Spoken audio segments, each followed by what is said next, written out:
Doctor صاحب ہمارا آج کا دوسرا سوال جو ہے وہ مسز فرز زیدی صاحبہ نے رحیم یار خان سے بھیجا. کہتی ہیں سر میں ایک ٹیچر ہوں اور میرا قد میں چھوٹا ہونا میرے پروفیشن کو متاثر کرتا ہے.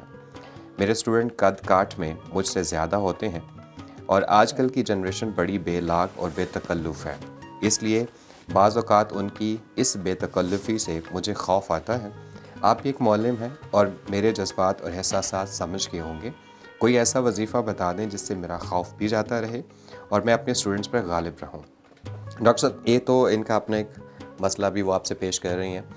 ویسے بھی دیکھنے میں آئے ہم سارے اساتذہ ہیں کہ اسٹوڈنٹس کو کلاس کے اندر کنٹرول کرنا یہ ہر استاد کے لیے ایک مسئلہ ہوتا ہے، تو یہ ہم سب کے لیے ایک بڑا اچھا عمل ہوگا. آپ پلیز ہماری رہنمائی کیجیے. دیکھیے یہ قد والا صرف مسئلہ نہیں، قد کاٹ جن کے بڑے بڑے لمبے ہوتے ہیں بعض قد، بلکہ ہمارے ایک بزرگ لطیفہ بھی سناتے ہیں کہ ایک بڑا پہلوان مضبوط ڈیل ڈول والا، جسے ہم کہتے ہیں کہ کانٹو ٹاٹائی، تو وہ بہت زیادہ علماء کے خلاف باتیں کرتا تھا اور لوگ اس کے سے ڈرتے بھی تھے کہ بہت طاقتور ہے بھی ذرا اس ٹائپ کا آدمی، تو ہمیں نقصان نہ دے کسی کو.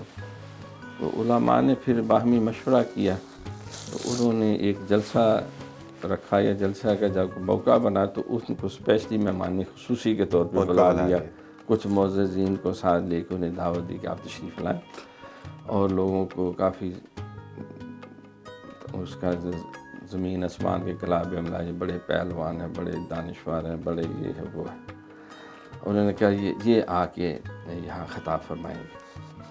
تو اب اس کو تجربہ تو تھا نہیں اس بات کا. جب وہ اسپیکر کے آگے گیا، لوگوں کو دیکھا، سارے مجھے آنکھیں پھاڑ پھاڑ کے دیکھ رہے ہیں، تو اس کا جو ہے نا رنگ اڑ گیا. میں اس طرح کرتے کرتے جو ہے وہ جو ہے پسینے چھوٹنے شروع ہو گئے، اور اس طرح سے پانی انہوں نے مانگ تو پانی ابھی پیا بھی نہیں تو گر گیا نیچے. اللہ. تو اس کو خیر اٹھا کے لے کے جب ہوش واس آئے، انہوں نے کہا یار علماء کے خلاف بات نہیں کرنی چاہیے، بڑا مشکل کام کرتے ہیں. مطلب یہ قد کاٹ کی بات نہیں ہے، قد کاٹ والا نہیں، بیسیکلی باقی اللہ تعالیٰ نے انسان کو چھوٹا قد دیا، بڑا دیا، رنگ بہت گورا ہے یا گندمی ہے یا نہیں، اس طرح کا گورا جو ہے، تو یہ اللہ تعالیٰ کی تقسیم ہے. اللہ تعالیٰ کی تقسیم پہ راضی رہنے سے اللہ تعالیٰ جو ہے اب جو ہے جس طرح حکیم لقمان کے بارے میں جو مشہور ہے، بظاہر ان کا وہ ایسا رنگ تھا، برقع پہن کے وہ گفتگو کرتے تھے، اتنا رنگ سخت کالا تھا، قد بھی چھوٹا تھا اور چیچے کے داغ بھی تھے، لیکن پوری قرآن میں سورہ لقمان اس کی دانش کی باتیں سننے کے لیے لوگ ہر وقت بےتاب رہتے تھے. باقی ظاہر یہ پیشہ ایک ایسا ہے، اس میں مدد لینی چاہیے، اللہ تعالیٰ کی دعا بھی کرنی چاہیے. اور اس کا ایک جو طریقہ بزرگوں نے بتایا کہ سب سے پہلی ضرورت تو ہے کہ لیکچر اچھی طرح تیار کیا جائے. جو اپنے لیکچر میں مہارت رکھتا ہے، اپنے پروفیشن کے اندر اس کی ایکسپرٹی ہوتی ہے، تو اسٹوڈنٹس اتنے ابزارب ہو جاتے ہیں، اس قدر اس میں ان کو انوالو کر لیتا ہے کہ انہیں نہ اس کے رنگ نظر آتا ہے، نہ قد نظر آتا ہے، نہ کپڑے نظر آتے ہیں، بلکہ اسی کے سحر میں وہ ڈوب جاتے ہیں. جیسے کہ سرکار کا فرمان بھی ہے کہ ان من البیان لسحر، کہ بعض کا گفتگو اور کلام ایک جادو کی تاثیر ہوتی ہے.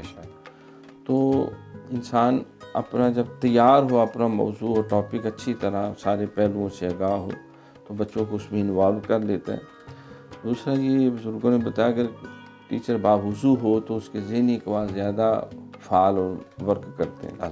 بعض کا تو خیال ہے جو سگریٹ پیتے ہیں کہ سگریٹ پی کے جائیں یا حقہ پی کے جائیں، تو ایسا نہیں، بلکہ یہ ایک دوسرا اللہم یا قوی ہو، یا قوی ہو، یا قوی ہو، نماز کے بعد یوں ہاتھ رکھ کے کہ یہ بندہ 7 یا 11 دفعہ پڑھ کے دم کر لے تو دماغ مضبوط رہتا ہے.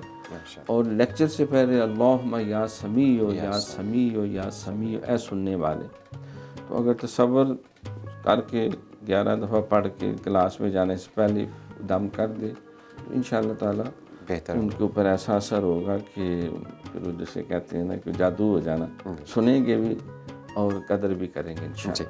جی مسز فرز زیدی صاحبہ، یہ جیسا کہ ڈاکٹر صاحب نے بتایا کہ یہ قد کاٹ کی بات نہیں ہے، ہمیں اپنے لیکچر کو بہتر انداز میں تیار کرنا چاہیے اور اپنے اسٹوڈنٹس کو انگیج کرنا چاہیے، اس سے کافی بہتر ہوتا ہے۔ باقی ڈاکٹر صاحب نے آپ کو یا سمیع یا سمیع کی تسبیح بھی بتائی ہے، آپ اس کو اپنے ذہن میں رکھیں، انشاءاللہ فائدہ ہوگا۔